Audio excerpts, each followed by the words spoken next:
So, what are the differences between writing and speaking? Well, if you ask ChatGPT, you'll get a list of, well, I'll say mundane answers. Speaking's a real-time, spontaneous activity that requires immediate processing and response, pronunciation, intonation, and fluency. While writing is more deliberate and reflective process, it allows for planning, drafting, and revising, focusing on structure, coherence, and accuracy. Speaking often involves direct interaction with others, turn-taking, listening, responding appropriately.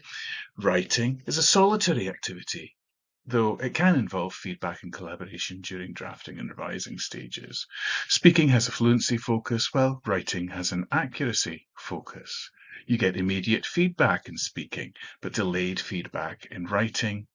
And speaking can rely on non-verbal cues, while writing is reliant on only the text, punctuation, paragraphing, and formatting for meaning and structure. Speaking needs less preparation, and writing needs more preparation. Well, I have to say that in preparing for this presentation, I certainly didn't need less preparation. I was writing and speaking while I did this, but the preparation that I needed to be able to speak in the way that I'm speaking now was quite extensive. It took a couple of days. I'm not expecting immediate feedback from you because this is a recording, so it's going to be delayed feedback. And there has been no interaction with anybody else. The interaction will be during the question and answers when that happens in a few weeks' time. So to me, a lot of this is actually fake news. I'm going to go through the differences, each one of these individually, so don't worry if you didn't get time to take notes. We're going to go through them all again. First of all, the process that was described, that speaking often does involve direct interaction with others. It does require skills in turn-taking, listening, and responding appropriately. But when we're talking about production, it also means sustaining a monologue, speaking for an extended period of time, speaking in a long, connected text. Writing can be a solitary activity. I've been on my own while I've been writing this presentation. It can involve feedback and collaboration through drafting and revising stages. But, as I just said, preparing a presentation, presenting, is a solitary activity. It's you on stage or on screen, in my case. Just talking. You need to know what you're talking about, and you need to be well prepared for it. Preparing for that presentation can be a solitary activity. You might need feedback from peers if you practice the presentation in advance. And it would be useful to have collaboration during the drafting and revising stages of the presentation. Writing can also be a collaborative process. Especially these days, in these days of shared drives, where you can both work on a document at the same time. I do this quite a lot in my work, is working with other people, groups of people, getting feedback on writing, working out how to explain things, and producing collaborative texts. So writing is not necessarily a solitary activity. It can be a quiet activity, but doesn't need to be a solitary activity. In the practice of speaking, the ChatGPT tells us that it's a real-time, spontaneous activity that requires immediate processing and response, pronunciation, intonation, and fluency. Well, if you're in a conversation, yes, more than likely it does. And in writing requires a more deliberate and reflective process, and you've got more time for planning, drafting, and revising. Well, you do, but I would suggest that having the planning, drafting, and revising would be a good idea to do that for speaking activities also. And if you take a task-based approach to speaking and writing, you can use a very similar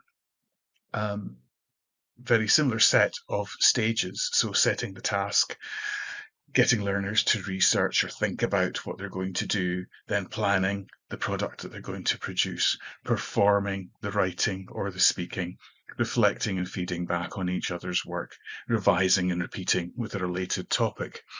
We'll have a look at this again in the next part of the presentation. But I think taking a more task-based approach to speaking so that it is less immediate, less completely spontaneous, and there's more planning built into the speaking is very, very helpful. So speaking is fluency focused and writing is accuracy focused. Is that right? Well, when you're spontaneously speaking, you need to really carefully think about what you're saying sometimes. For example, imagine a politician being interviewed on television. They need to properly think about what they've said. They need to be well rehearsed, and they need to make sure that they are being extremely accurate in what they say. So it really depends on the context as to whether you can just talk and talk and talk when you're talking to friends, and it doesn't really matter, or whether you need to be extremely focused on accuracy. In a general conversation, probably, yes, it is fluency focused. But again, if you're not making sense, if you're not accurate enough to make sense, then it is going to be difficult for others to understand. It is important to have certain rehearsed routines, especially as a second language speaker. I remember when I was learning Japanese and I wanted to order a pizza, I used to practice how to go about doing that. I knew the questions they were going to ask me. I knew what I needed to say. I could rehearse the pronunciation of the ingredients and exactly what I wanted before I actually made the telephone call to order that pizza. Preparing presentations is a similar situation. You need to know what you're talking about, you need to be organized, and you need to know the language that you're going to produce during that presentation. Knowing the genre that you're working with is really important in that regard. And one of the slides coming up will talk about genre, so don't worry if you don't know what that means. In writing, accuracy is a focus, possibly, but these days texting is becoming more important. Texting is more like conversation in writing. And those texts can have poor spelling in them, poor grammar. They are happening immediately, so it's more like having a conversation in text. It's more like spontaneous speech, except that it's in writing. So we're blurring the lines here as to whether these characterizations of fluency and accuracy focus are correct. Process writing is a specific way of going about writing. This is not to be confused with the writing process, which is a different thing. I'll come to that in a minute. Process writing is when you just write and write and write and write and write. Stop, go back, look over what you've done, say, I like that bit, I don't like that bit, I'll use that. It's about getting as much text on the page as possible. It's very, journal writing is a very useful way of getting students to use process writing, because it's just write it, write it, write it. You don't need to redraft it. You don't need to edit it. You don't need to do anything with it. Just write exactly what you want, but write as much as possible. And that is a very nice way of approaching fluency from a writing perspective. Writing conventions are important. There are, with any genre, with any way with any topic and text type, there are certain things that you need to take into account. Of course, we need a capital letter at the beginning, we need a full stop at the end of a sentence, we need a paragraph structure to be a certain way. We need certain text types like emails to start with dear blah blah blah and end with something like best wishes da da da da da. And in the middle, there's a certain structure to the text type, and those text structures are really predictable. Using the writing process, and by this I mean the whole way of going about producing a piece of writing, from brainstorming to outlining to planning the writing using outlining to writing at the first draft, going back over it, editing it, redrafting it, changing the organization, making sure that everything's coherent, redrafting it again, proofreading it, and then eventually publishing it, whether that's sending it to a friend or giving it to a teacher or putting it online, is a really important process to understand. Learners tend to not think that they need to do this, but I must admit, for business emails, for most writing that I do, I absolutely follow that writing process. I get peer feedback. I send drafts of important emails to my colleagues to ask them to tell me whether they're appropriate or not. And that um, all is connected to whatever genre you're doing. If it's just a chat online, I'm not going to ask my friend whether the message I'm sending is correct or not. But if it's an important piece of writing that I think is going to be graded or is going to be judged in some way, shape, or form, then absolutely I want peer feedback on that. But writing also has an accuracy focus. There are certain conventions that you need to abide by. You have to have a capital letter at the beginning of a sentence and a full stop at the end. The grammatical accuracy has to be there.